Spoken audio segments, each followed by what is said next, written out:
Hello, my name is MooingCat and welcome to a quick video where I would like to talk a little bit about the possibility of getting a mountain reserve fully leveled during this event and if you can do so for free.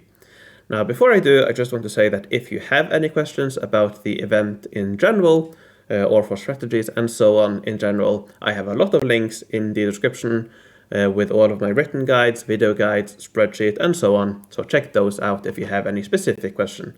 This video assumes you do have an understanding of the event, of the minigame, or not necessarily the minigame, but how the event works and how these rewards work, and so on.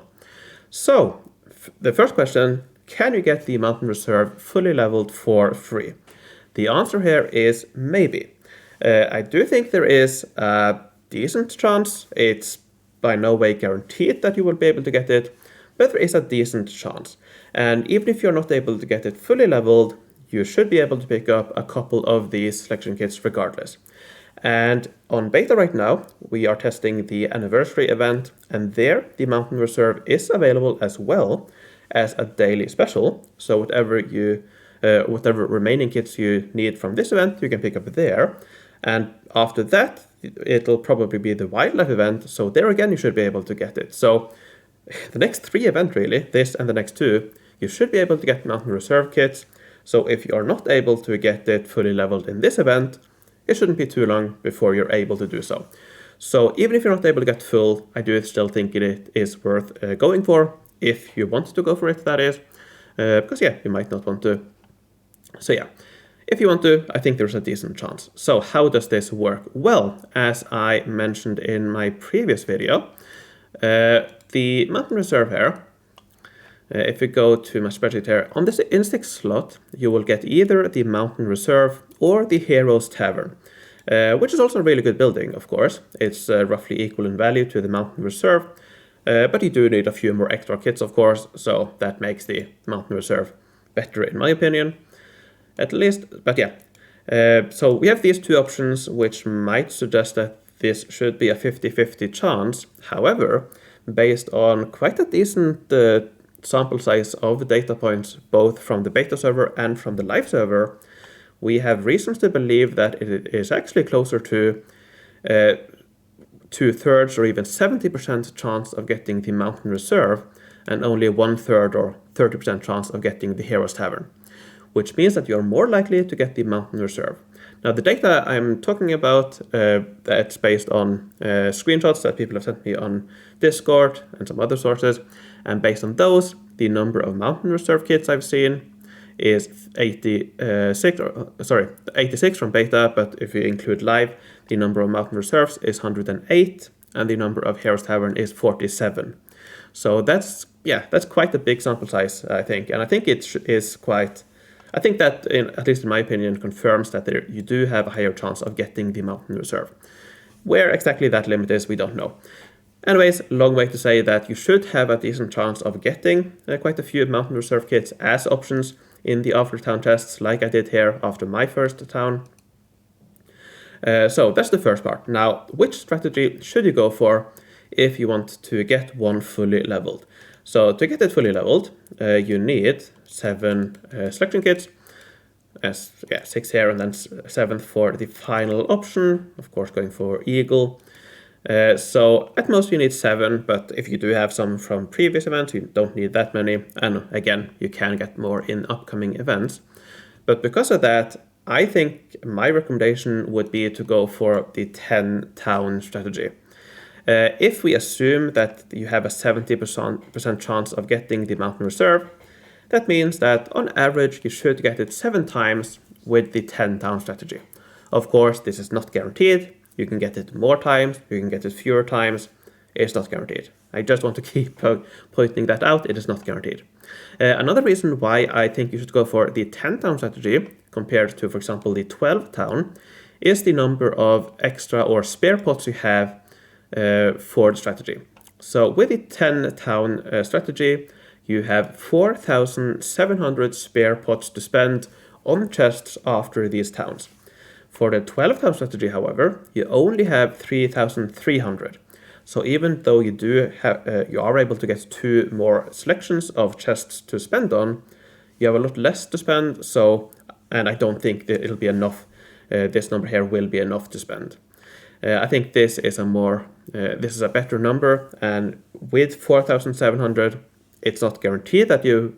If you do get the mountain reserve 7 times with this strategy, 4,700 pots is not guaranteed to be enough, but I do think you have a decent or a good chance of getting of this being enough. I think 4,700 should be enough for a lot of people. Now, to help you keep track on if you're on track to getting it for free or not, I have added this new widget here in my spreadsheet. You can find this linked in the description. Again, if you want to use it, make a copy or download it to Excel, and it should work. Now, the way this works is quite simple. Here you enter in how many spare pots you have. So if you go back up here to the 10 town, you have 4,700 spare pots. And how many rewards you want. Let's say you want 7 mountain reserve kits. Now, based on these numbers and what we will enter here in a moment, you can see how many rewards you are missing, how many pots you have left to spend on chests. And one point on this, if your strategy already requires you to buy all 6 chests at least once, if you do buy all chests for the strategy, that is not included in these spare in these spare pots, just so you know, or in the remaining pots. If you spend for that, it is not included there. And then finally, you see how much you have to spend per town, and this assumes that you only spend pots when the reward you want is available as the reward. So in this scenario, if the mountain reserve is available, you spend. If it is not available, you just buy the free chest and move on to the next town. So here you can enter in your results, and these will be updated automatically. So let's just run through a scenario just for fun. Let's say after the first town, you spend 150 pots for 3 chests, and you got the mountain reserve. Now you can see that the number of remaining rewards went down, the number of pots went down because you spent a little bit, and the remaining pots per town actually went up a bit, I believe, to around 750 pots per town. And actually, if I just remove this a little bit, so you can see that with this strategy, you can spend 671 pots per town on average. And if we go back here, and if we just open it again, we get this nice spreadsheet there. If you buy 5 chests in a town, that will cost you 850. So that means that as long as you are within the first 4 chests of a town, you are perfectly good. And even if you do go up to 5, it's no problem. It will balance out with times when you get it for lower. However, if you do have to buy all 6 boxes, chests for 1850, that even though it's not a deal breaker, of course it does suck. Now, I don't recommend buying all chests with a discount, at least not in the beginning, and I'll go over that. And the reason is, well, simple. You have 671 pots to spend per town, which is not enough to buy the discounted price of 1,400 each time. If you want to spend diamonds, by all means, buy all the pots the number of times you need. And I think this is a decent event to buy diamonds for. You could probably go for the 10 down here, buy all the boxes 8 times, and if you limit that to the times when the mountain reserve is available, you should be able to get 2 druid huts and a full mountain reserve, assuming it appears enough times, for let's say 5,000-6,000 diamonds around there. Anyways, that's not the point of this video. So yeah, let's continue with our example. Then let's say the next time you don't get the mountain reserve as an option, so you did not get the reward. The town after that, you're a little bit unlucky, have to buy 5 chests before you get it. And then let's say you have to get it after 2 chests, for example. And here you can see that this goes up, this goes down, of course, this goes down. But yeah, this improves. Now let's say you are lucky a few times and you get it after only spending or getting it in the first chest, for example. And then the town after that, you get it after 3 chests, for example. Now you can see that we are still missing 2 rewards. but the remaining pots you have to spend per town is above 1400. When that happens, then I would go back here and instead of buying 1-by-1 chest, buy all chests at a discount. You could still take a chance and buy 1-by-1, but at this point, when you do have enough spare pots to buy the 1400 pot discount price, I would just play it safe and buy and do that. So that's one scenario I wanted to point out. Another one, let's say you are unlucky and on the first town you have to spend 1850 instead. Here, even if you had to spend it once, and again a little bit unlucky here, based on this scenario of course, you do still have a decent amount of remaining pots per town.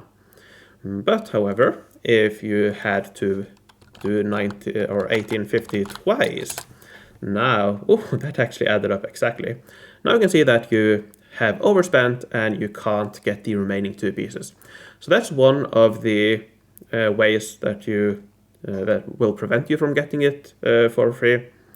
However, this spare pot number here in the spreadsheet does not include incidents. So let's just, let's say you get 1000 from incidents, which I think is possible, or I know it's possible, and I think it's a reasonable estimate. Now, again, you have 500 pots per town, which, no, it's not guaranteed that you will get it if you do get it enough times, but it is a decent amount. Anyways, I don't think I need to play around with this too much more. I just wanted to show how it works and how you can keep track of how much you have to spend and adjust your strategy according to that. But yeah, my recommendation is probably the 10 town strategy.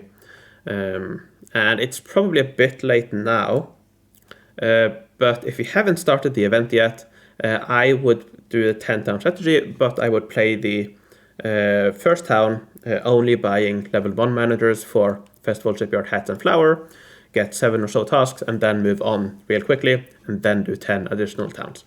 Again, probably too late to say now, most of you have probably started, but in any event, regardless of what you have done so far, it's still very, very early in the event and you definitely have time to course correct and adjust your strategy if you want to. All right. I think one final thing I want to do before I end is to actually see how it plays out in action. Am I able to get the mountain reserve? I have 1140 pots, which means that I am able to open 5 boxes right now, but not more. So let's see if I am lucky. 4 points, definitely don't want that. And here is the discount, and as I mentioned, you don't want to buy that in the beginning. All right, let's continue. There we go. So I was lucky, got it on 2nd attempt. So yeah, that means that I can continue to the next town and be happy. Now I could continue if I wanted any of these, but the more different rewards you want here, the more you have to spend, and of course you have to adjust your strategy. But if you just want the mountain reserve, your best bet, again, I believe, is to go for the 10 town strategy. And whenever the mountain reserve is available, buy 1-by-1 box until you get it. If you have to buy all 6, it's not ideal, but as long as you don't have to do it more than once, or even 2 times could be okay. But as long as you're able to avoid it more than once or twice, you should be fine. And then if you are lucky early on and get to a stage where the number of remaining pots per town goes above 1400, then you can start using the discount option here and buy all chests, the remaining towns, when the mountain reserve is available, until you have all the kits you want. All right, hopefully that made sense. Again, I have plenty of other links in the description if you want to have a look at those. Now, before I end this video, I would like to thank my Patreons for their support. I would like to thank Comstar, Fort Prefect, Lorden, Rockenobin, Kim Cayley, Rolf the 8th, PQ the Goat, Dan Sumunad, JT, Shanti, Merrick B, Hugo Kant von Count, Jon Fredriksen, Drew the Generous, Filda, Susan Weiss, Rocco, Merton Emrys, Spike from No Remorse, Henrik Darekleber, Mattia, Obsidy Obsessed, Raf, Odaril, Mike, Wolfboy, Atomic, Ruth, Flavi Spelsarius, and Karen. Thanks a lot for watching, take care, and good luck in the event.